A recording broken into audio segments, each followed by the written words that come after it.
Bismillahirrahmanirrahim. Alhamdulillahirabbil alamin wa bihi nasta'inu 'ala umuri dunya waddin. Hayyikum jami'an bi tahiyyatil Islam. Assalamualaikum warahmatullahi wabarakatuh. Ikhwah sekalian, sejak pagi tadi saya ke kota Tangerang. Saya sudah mencium aroma kemenangan di sana. Saya ke Bekasi sini, rasanya aroma kemenangan di sini jauh lebih menyengat. Dan saya mau tanya atas semuanya, ini gambar yang dipajang-pajang, mau orang itu jadi presiden? Kalau mau, kita menang dulu 9 April insya Allah. Dan banyak juga yang tanya kepada saya, kalau tidak ada pilihan lain untuk memilih, tidak ada alasan lain untuk memilih calon presiden dari PKS kecuali hanya satu. Alasannya itu karena Indonesia ini sudah pernah rasa merah, sudah pernah rasa kuning, sudah pernah rasa biru, pernah juga rasa hijau, yang belum pernah rasa putih. Jadi mereka ingin tahu juga, boleh juga lah kita coba-coba bagaimana rasanya Indonesia rasa PKS.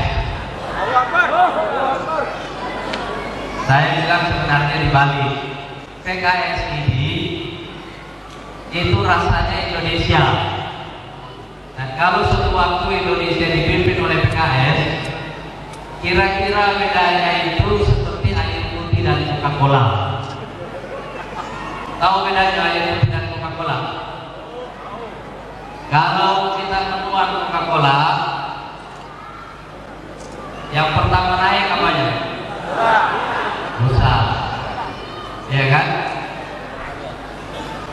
Kalau sudah penuh, biasanya kita berhenti tua. Tapi kalau sudah kelihatan penuh, apa penuh benar? Enggak, kemudian busanya turun, ya kan? Kalau misalnya turun, biasanya Coca-Colanya tinggal sedikit. Tapi kalau kita tuang air putih, kalau gelasnya penuh, itu turun dengan air atau busa? Air, ya kan? Nah, biasanya itu beda pertama, air putih itu tidak ada busanya, ya kan? Ada bedanya yang kedua. Kalau kita minum Coca-Cola itu ada sparklingnya, ada sedotannya karena dia ada sodanya, iya kan? Kalau air putih tidak ada. Makanya orang suka minum Coca-Cola karena ada sedotannya itu tadi. Tapi saya mau tanya semuanya, kira-kira setiap hari kita lebih banyak minum air putih atau Coca-Cola? Air putih, iya kan? Nah, waktu kita minum air putih itu tidak ada rasanya. Tapi kalau kita minum 3 liter air putih setiap hari, insya Allah kita akan lebih mudah, lebih segar, lebih sehat. Dan bangsa ini kalau minum air putih lebih banyak, insya Allah bangsa ini juga akan sehat, lebih segar dan juga lebih fresh. Tapi coba minum Coca-Cola 3 liter tiap hari, seperti apa badan Anda setelah 10 tahun kemudian, ya kan? Nah, jadi saya ditanya oleh banyak orang, kenapa kader PKS tidak terkenal gubernur-gubernurnya seperti yang lain? Saya bilang itulah salahnya kaderisasi di PKS. Dulu kita diajar kerja dengan ikhlas dan tidak boleh cari muka, tidak boleh pencitraan. Jadi kita kerja terus. Makanya mereka tidak akrab dengan media, prestasinya banyak tapi tidak dimediakan. Itu bedanya kalau orang minum Coca-Cola dengan air putih, jadi dia dididik untuk jadi air putih. Nah, ini aku aja sudah datang. Jadi mereka semua dididik jadi air putih, prestasinya luar biasa banyaknya, yang diketahui oleh publik itu sangat sedikit. Iya kan? Tapi saya bilang mereka itu seperti air putih. Minumlah air putih terus, insya Allah Anda akan sehat. Dan Indonesia nanti ini kalau dipimpin oleh PKS, kira-kira bedanya Indonesia yang putih dari Indonesia yang sebelumnya merah, kuning, biru atau hijau, kira-kira bedanya itu tadi. Minum air putih, insya Allah bangsa Indonesia akan sehat walafiat, segar dan bugar, dan biasanya lebih muda dari usianya. Nah, ibu sekalian, sekarang saya mau tanya antum semuanya, kira-kira apakah antum sudah melihat tanda-tanda bahwa kita sebentar lagi akan memimpin Indonesia? Sudah lihat tanda-tandanya? Dalam 1 tahun ini, ibu sekalian, pencapaian kita luar biasa besarnya. Salah satunya adalah tanpa kita sadari, sekarang kita sudah punya 4 gubernur. Yang kemarin, hari Jumat yang kemarin, baru disahkan oleh MK yang keempat, yaitu Maluku Utara. Tetapi alhamdulillah, bukan hari Jumat, hari apa? Hari Kamis. Tapi yang menarik, ibu sekalian, kita juga baru menang 3 hari lalu di Pilkada Kota Padang. Sehingga sekarang ini kader inti kita yang sudah menjadi kepala daerah kira-kira ada sekitar 31 orang. Dari seluruh gubernur yang kita punya, kira-kira jumlah penduduknya ada lebih dari 60 juta penduduk Indonesia atau sekitar 25% penduduk Indonesia. Nah, kalau kita sudah memimpin 25%, kira-kira bedanya apa dengan memimpin 100%? Ada bedanya tidak? Hah? Bedanya apa? Punya 3 anak dengan 5 anak? Hah? Capeknya sama, waktu yang kita pakai juga sama, iya kan? Dan karena itu dari 25% ke 100%, saya kira insya Allah ini jaraknya tidak akan terlalu jauh. Jadi kita mendapatkan tanda-tanda ini semuanya, tanda-tanda kemenangan ini, tanda-tanda kemenangan ini dalam 1 tahun terakhir ini, ibu sekalian.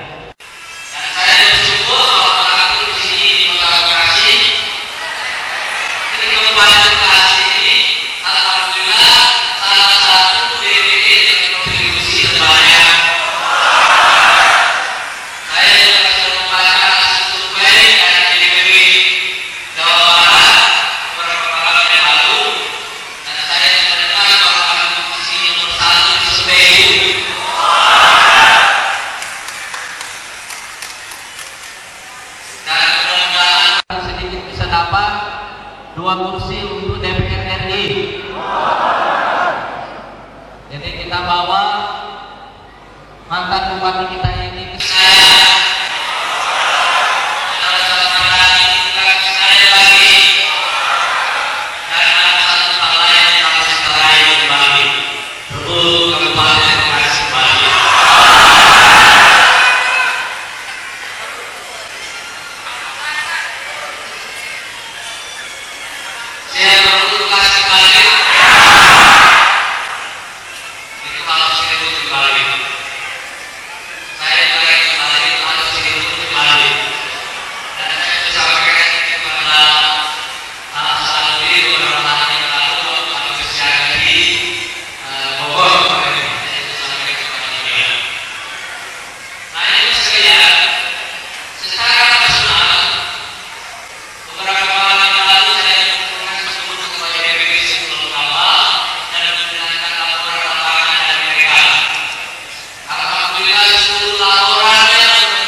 Wa'alainya ilaihi kami masukkan kepada Yusuf nanti annamu li amrihim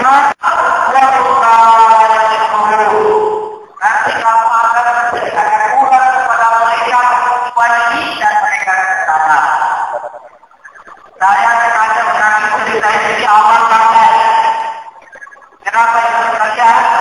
Karena cerita Nabi Yusuf itu berkisah antara kita dan kerja, antara kita dan menuju dari seluruh istana dan istana. Ya kan? Jadi cerita antara seluruh dan istana ini itu adalah cerita yang kita. Dari seluruh istana itu adalah cerita yang Yusuf. Saya yakin sekarang ini berkata, dulu saya bilang kepada Ibu, jangan jawab orang-orang yang bertanya kenapa ada sejarah dalam tubuh itu tidak penting. Tapi perlihatkan dalam mereka sebuah drama. Bagaimana kita keluar dari umur. Ada pertanyaan semuanya. Apakah drama mereka keluar dari tubuh kita? Sudah.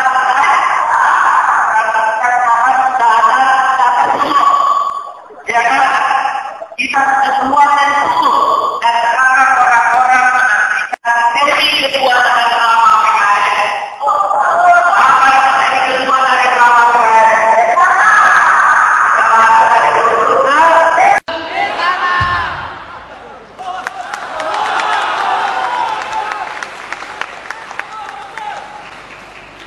Yakin bisa jalan ke istana? Dan ikhwas sekalian, nanti antum kembali antum baca ulang cerita Nabi Yusuf. Di ujung cerita itu Allah Subhanahu wa taala membuat kata kunci. Setelah semua ceritanya lengkap diceritakan, cerita itu dikunci oleh Allah Subhanahu wa taala. Inna rabbi latifun lima yasha. Sesungguhnya Tuhanku maha halus mencapai kehendak-kehendak yang Dia inginkan. Perhatikan kalimatnya, latifun lima yasha. Kalau Allah punya mau, cara Allah mencapai maunya itu sangat halus. Orang tidak pernah membayangkan bahwa Nabi Yusuf ini dibawa ke istana itu dengan cara yang terbalik. Ada musafir lewat di sumur, mau ambil air, turunkan gayung ke bawah, yang naik malah orang. Karena orang ini dianggap tidak penting, dijadikan budak, dijual di pasar budak. Tahu-taunya yang beli itu istri raja. Tahu-taunya yang beli istri raja. Masuklah Yusuf ini ke dalam istana. Jadi cara orang masuk ke istana itu ada banyak.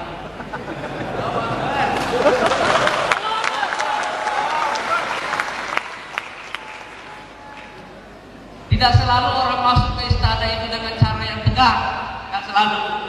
Nabi Yusuf masuk ke istana itu dengan cara yang teramat halus. Bahkan raja berpesan kepada istrinya, akrimi maswah, muliakan perlakuan kepada orang ini, padahal budak nih. Tapi si raja mengatakan akrimi maswah, muliakan orang ini. Lalu Al-Quran mengatakan makadzalika makkanna li Yusuf, demikianlah kami kokohkan posisi Yusuf di muka bumi ini. Dan ikhlas sekalian, saya sengaja mengambil juga cerita Nabi Yusuf karena saya yakin antum jarang baca ceritanya. Nabi Yusuf ini ada dalam sebuah kerajaan Mesir yang namanya Kerajaan Heksos. Kerajaan Heksos ini memimpin Mesir selama 200 tahun. Kira-kira kalau dibagi dalam 5 tahun pemilu itu berapa itu kira-kira? Berapa pemilu itu? 40 pemilu. Ya kan? Saat-saat baru memimpin Kabupaten Bekasi baru 1 periode kan? Belum sampai 40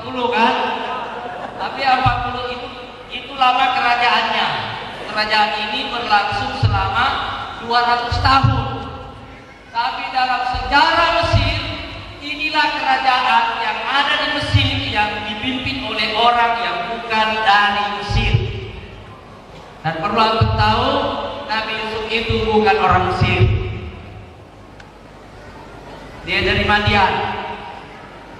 Madian itu ada di antara Mesir dan Syria.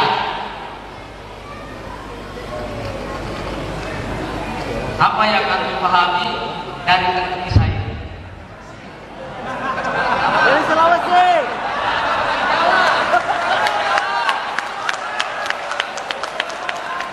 Antum salah paham. Orang Sulawesi, orang Bugis di Republik ini itu warga Indonesia. Cuma minoritas, ya kan? Tapi dia penduduk asli Indonesia.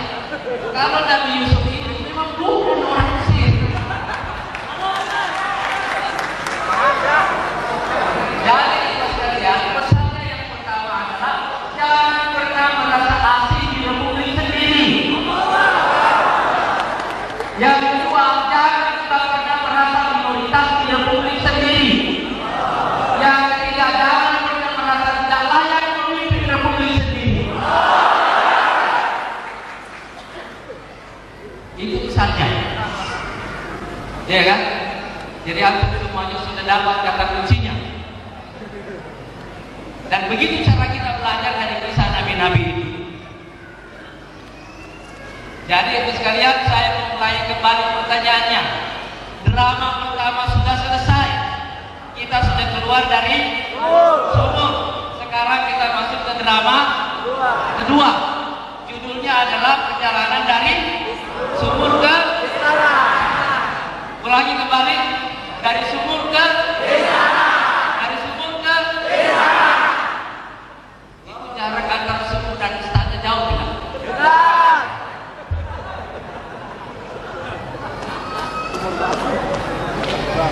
Kalau kita belajar dari kisah nabi-nabi itu, insya Allah kita akan mengelola realitas politik kita dengan cara yang canggih. Karena sumber pembelajaran kita itu luar biasa, ya kan? Sumber pembelajaran kita luar biasa. Dan itu sekalian, sekarang antum juga sudah tahu dari kisah Nabi Nuh ini kita ingin menjadikan PKS di tengah banjir ketidakpercayaan ini. Dan karena itu dulu saat Mardani ini BP motor supaya iklan kita ini mesti ada kalimat tetap percaya PKS. Ya, tadi saya lihat juga ini ada kalimat tetap percaya PKS, ya kan? Di tengah banjir ketidakpercayaan ini kita siapkan perahu Nuh. Dan mudah-mudahan perahu Nuh yang ada di Kabupaten Bekasi ini adalah perahu Nuh terbesar yang ada di Jawa Barat. Jangan cuma bawa 2 anggota Dewan Senayan, ya kan? Tapi bisa bawa lebih lah dari itu. Dan jangan underestimate ibu sekalian. Biasanya kalau 1 bulan sebelum pemilu, sebelum pencoblosan, sudah bisa dapat 2 kursi, itu bisa dapat bonus-bonus bagus di akhir. Beli 2 dapat 1. Masih bisa dapat. Dan sering terjadi. Saya ingat dulu waktu saya di Jakarta, di Dapil 1 dulu, tahun 2004, hitungan saya terakhir, insya Allah dapat 2 kursi, tapi hasil akhirnya 3 kursi.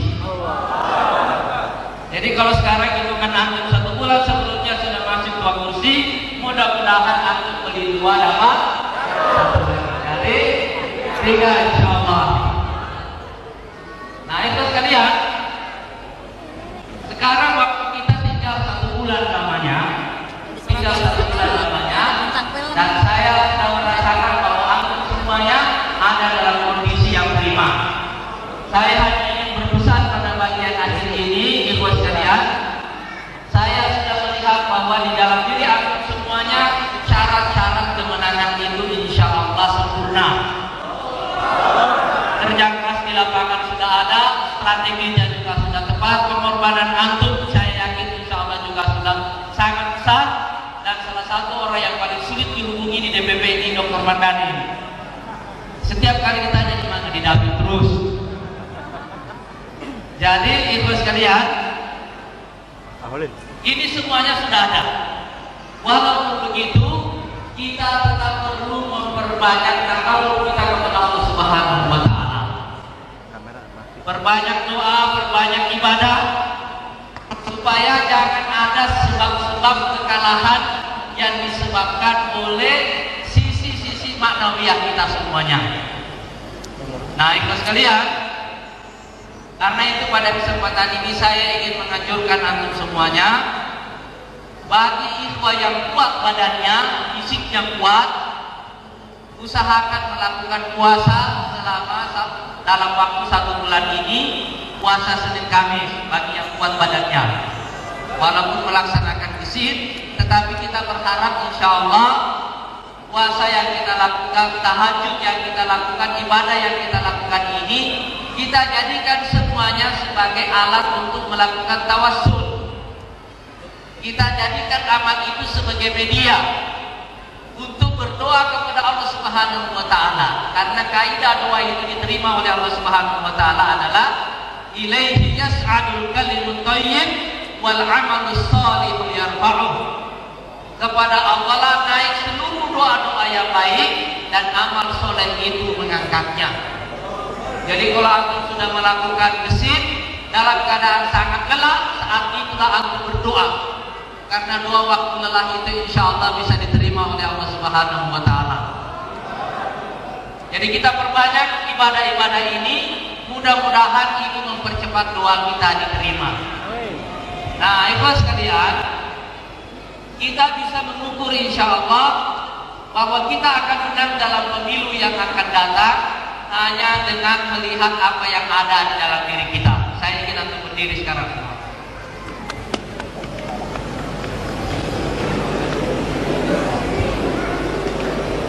Jadi itu sekalian, di dalam Quran itu ada kata sakinah yang terulang sebanyak 6 kali. Kata sakinah ini artinya mantap, tenang, mantap, confident. Tapi kata sakinah dalam Quran ini itu selalu ada dalam konteks pertempuran. Selalu ada dalam konteks pertempuran. Dan itu diturunkan oleh Allah ke dalam hati orang-orang beriman sebelum pertempuran berlangsung sebagai tanda bahwa mereka akan memenangkan pertempuran itu. Makanya Allah mengatakan, laqad radhiyallahu 'anil mu'minin. Allah ridha kepada orang-orang beriman. Idz yubayyi'unaka tahta asy-syajarah. Tatkala mereka membaiatmu di bawah pohon, yaitu baiatur ridwan. Wa 'alima ma fi qulubihim, dan Allah tahu apa yang ada di dalam hati mereka. Perhatikan. Wa 'alima ma fi qulubihim, Allah tahu apa yang ada di dalam hati mereka. Fa anzalas sakinata 'alaihim, maka Allah menurunkan ketenangan ke dalam hati mereka. Wa asabahum fathan qariba, dan memberikan mereka kemenangan yang dekat. Perhatikan kalimatnya, fathan qariba, bukan cuma fathan, bukan cuma kemenangan, tetapi disertai dengan kata sifat fathan qariba, kemenangan yang dekat. Tapi sebelumnya Allah menurunkan fa anzalas sakinata alaihim. Kenapa anzalas sakinata alaihim? Karena wa 'alima ma fi qulubihim, Allah tahu apa yang ada di dalam hati mereka. Sekarang kita pegang dada kita semua. Coba raba-raba di situ. Mantap gak? Mantap. Ada sakinah di situ? Ada? Yakin? Yakin. Ada sakinah di situ? Mantap? Mantap? Mantap? Mantap? Mantap? Allahu Akbar. Allahu Akbar. Allahu Akbar. Allahu Akbar. Allahu Akbar. Allahu Akbar. Allahu Akbar. Allahu Akbar. Allahu Akbar. Assalamualaikum warahmatullahi wabarakatuh.